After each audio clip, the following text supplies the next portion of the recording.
రావు గారు, విశ్వం తల్లి వచ్చింది. వస్తే ఏదో మంచి చెడు మాట్లాడుకుని. ఏమిటి మాట్లాడేది? ఏముందండి మాట్లాడడానికి? ఇవాళ రేపు ఆ మూడు వేసి అయింది తెరిపించండి. ఏమిటంటే అంత తొందర నాకు కాదే, వాళ్లకు. లేకపోతే అంత దురుకు చేస్తారా వాళ్ళు? రావు గారు, అమ్మాయి పెళ్లి విషయంలో ఏవేవో పెద్ద ప్లాన్లు వేసి పెట్టారు. వేశామండి, కానీ ఈ అక్కుపక్షిగాడి కోసం కాదు. కానీ అమ్మాయి మన అమ్మాయే కదండి. కనీసం శుభలేఖలైనా వెయ్యాలి కదండి. ఎందుకే సంబరాలు? ఇటువంటి సిగ్గుమాలి పనిచేస్తున్నాను ఊరంతా చాటుకోవడానిక? ఏమక్కర్లేదు, ఏ గుళ్ళోనో తాళి కట్టి తీసుకుపోమనండి.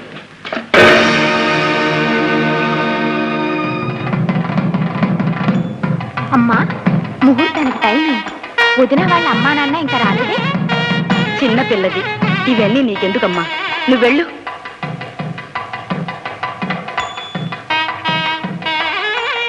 అయ్యా, అవమానించడానికి కూడా ఒక హద్దు ఉండాలి. ఇప్పుడు ఏం జరిగిందమ్మా? ఇంకా ఏం జరగాలి? ఆడంబరం ఆర్భాటం లేకున్నా కనీసం అచ్చటా ముచ్చటా కూడా లేదు. అంతా వాళ్ళ ఇష్ట ప్రకారమే జరుగుతుంది కదా. ఇంకా ఏమిటి వాళ్ళకి అభ్యంతరం? ఎందుకు రారు? ఏమండి, ఏమిటండి ఈ మొండితనం? ఎంత చెడ్డా మన అమ్మాయి. ఏం చేసినా చేయకున్నా ముహూర్తం వేళకైనా వెళ్ళి 4 అక్షింతలు వేయకపోతే నలుగురు ఏమనుకుంటారు? నవ్విపోతారు. అది మీకు గొప్ప. నాకు కాదు, దానికి. నలుగురు నవ్వాలనేగా ఎలా చేసింది? దాని ఇష్ట ప్రకారమే జరగను. వాళ్ళ డబ్బు దశకం మాకు అక్కర్లేదు. కన్నవాళ్ళు గనక కాళ్ళు గడిగి కన్యాదానం చేస్తే చాలు. కాదంటారా అమ్మాయిని తీసుకువెళ్ళి మా ఊళ్ళో పెళ్లి చేసుకుంటాం. అది ఎలా జరుగుతుందండి? ఎందుకు జరగదండి? వాళ్ళు ఒప్పుకున్నా ఒప్పుకోకపోయినా అమ్మాయి ఎప్పుడూ నా కోడలయ్యింది. ఏమంటారో అడిగి చెప్పండి. అమ్మా, మీరు తొందరపడకండి, నేను వెళ్ళి అడిగొస్తాను. ఏమండి, ముహూర్తం వేళ మించిపోతుంది. మీ కాళ్ళు పట్టుకుంటాను, రండి. రావు గారు, ఏమిటండి ఈ పట్టుదల? మనిషి అన్న తర్వాత కాస్త పట్టు విడుపు ఉండాలి. వచ్చిన వాళ్ళందరూ రావు గారెక్కడా అని అడుగుతున్నారు. అడుగుతారండి, ఎందుకు అడగరు? నా ముఖాన్ని ఉమ్మేయడానికి అడుగుతారు. రావు గారు, లోకుల సంగతి మీకు బాగా తెలుసు. మీరు రాకున్నంత వరకు వాళ్ళు ఇష్టం వచ్చినట్లు మాట్లాడుకుంటారు. మీరు వచ్చారంటే ఎవరికి వారు నోరు మూసుకుని ఓహో అంటే ఓహో అంటారు. వెంకటాచలం గారు, నా సంగతి మీకు బాగా తెలుసు. మాట అంటే మాటే, రానంటే రాను. మీరు వెళ్ళండి. అమ్మా, మీరైనా వెళ్ళండి. దగ్గరుండి మాంగళ్యధారణ జరిపించండి. వారేదో బాధ కొద్దీ అలా అంటున్నారు కానీ మనిషి ఇక్కడున్న మనస్సంతా అమ్మాయి చుట్టి అల్లాడుతూ ఉంటుంది. నాకు బాగా తెలుసు. మీరు వెళ్ళండి అమ్మా, వెళ్ళండి.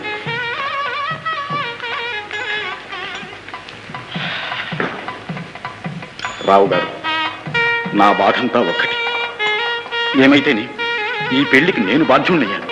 మీరింత కక్ష పట్టి నన్ను అవమానిస్తారని తెలుసుంటే. వెంకటాచలం గారు. అవును రావు గారు, శారద నా బిడ్డే అనుకోండి, నా బిడ్డకే ఈ పెళ్లి జరుగుతుంది అనుకోండి. మీరు వస్తారా రారా చెప్పండి రావు గారు, వస్తారా రారా? సరే, రండి. మీ మేనల్లుడు గారు లండన్ నుంచి బొంబాయి చేరుకున్నారు. ఇక్కడికి వస్తున్న టెలిగ్రామ్ ఇచ్చారు సార్. శేఖర్ వస్తున్నాడా? వెంకటాచలం గారు, ఆపండి, వెంటనే ఈ పెళ్లి ఆపండి. రావు గారు, నేనే వెళ్ళి ఆపుతాను. వీల్లేదు, ఈ పెళ్లి జరగడానికి వీల్లేదు. రావు గారు,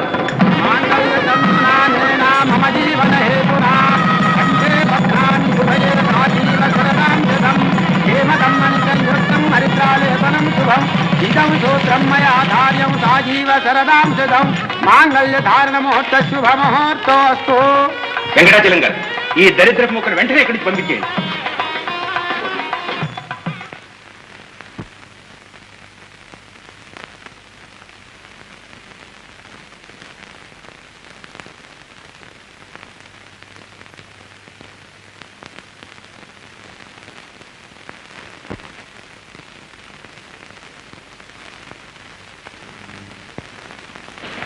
ఉమ్మా, నీ చీర ఒకటి నాకు ఇవ్వు. ఎందుకు వదినా? చెప్తానుగా, ముందు నీకేది కావాలో నువ్వే తీసుకో.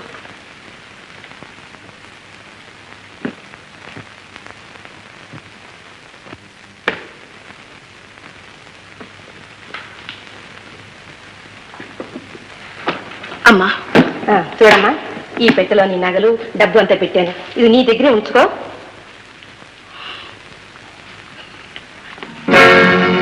శారదా, ఏమిటమ్మా ఇదంతా? నాన్నగారికి మాట ఇచ్చాను కదమ్మా. ఏమని? వారి ఆస్తిలో చిల్లిగవ్వ కూడా ముట్టుకోనని. ఆ మాట నిలబెట్టుకోవాలిగా. చూడమ్మా, ఈ ఇంటికి సంబంధించిన నగలు నా ఒంటి మీద ఏమన్నా ఉన్నాయేమో చూడు. శారదా, ఏమిటా మాటలు? నాన్నగారు ఏదో కోపంతో అంటే దానికి ఇంత పట్టింప, ఇంత సాధిస్తావా? నా ఒంటి మీద నగలున్నాయేమో చూడమన్నావే, ఈ ఒంట్లో రక్తం ఎవరిది చెప్పు. నాన్నగారిది. ఆ రక్తంలోనే ఉన్నదమ్మా ఇచ్చిన మాటను కాపాడుకునే సాంప్రదాయం, సంస్కారం. నేను వారి బిడ్డను.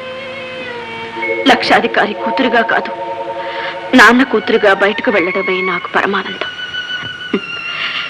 ఈనాడు కాదు, ఏనాడైనా మనిషి తన వెంట తీసుకువెళ్లేది ధనాన్ని కాదు, మంచితనాన్ని.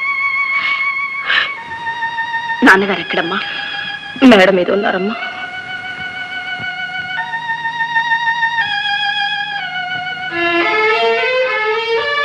నాన్న,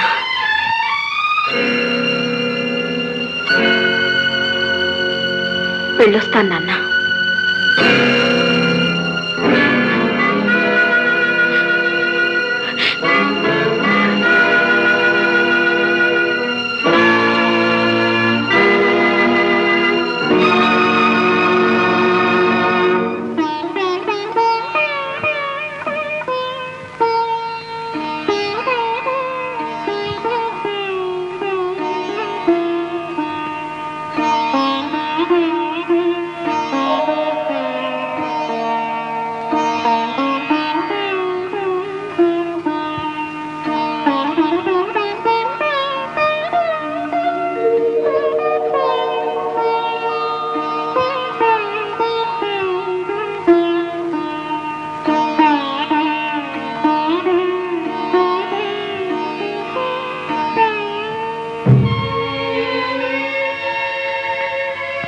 చిన్నమ్మగారు, కారు అక్కర్లేదు డ్రైవర్. శారదా, ఏమిటి ఆ పట్టుదల? కారులో వెళ్ళకూడదా? నీకు తెలియదమ్మా, నేను పేదవాళ్ళింటి కోడల్ని. జీవితం అంతా ఇక నడవాల్సే ఉంటుంది. ఆ నడక పుట్టింటి దగ్గర నుంచే ప్రారంభిస్తాను. వస్తానమ్మా.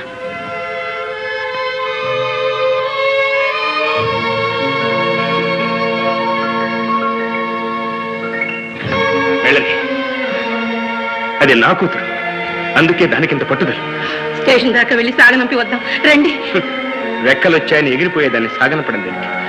పోనీ పోనీ.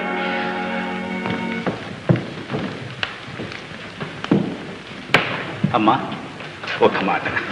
కన్నవారి కోపం కలకాలం ఉండదు. కాలం ఎంత గాయాన్నైనా మాన్పించేస్తుంది. మీరు వెళ్ళిన వెంటనే కార్యానికి ముహూర్తం పెట్టించి 10 రోజులు ముందుగానే రావు గారికి తెలియచేయండి. ఆయన రాకూడదనుకున్న శారద మీద ఆయనకున్న పాశం ఆయన లాక్కొస్తుంది. దూరం ఆలోచించి చెప్తున్నాను. సరేనమ్మా? అలాగేనండి. వెళ్ళొస్తాను విశ్వం, వెళ్ళొస్తానమ్మా Sharada. Good luck to you.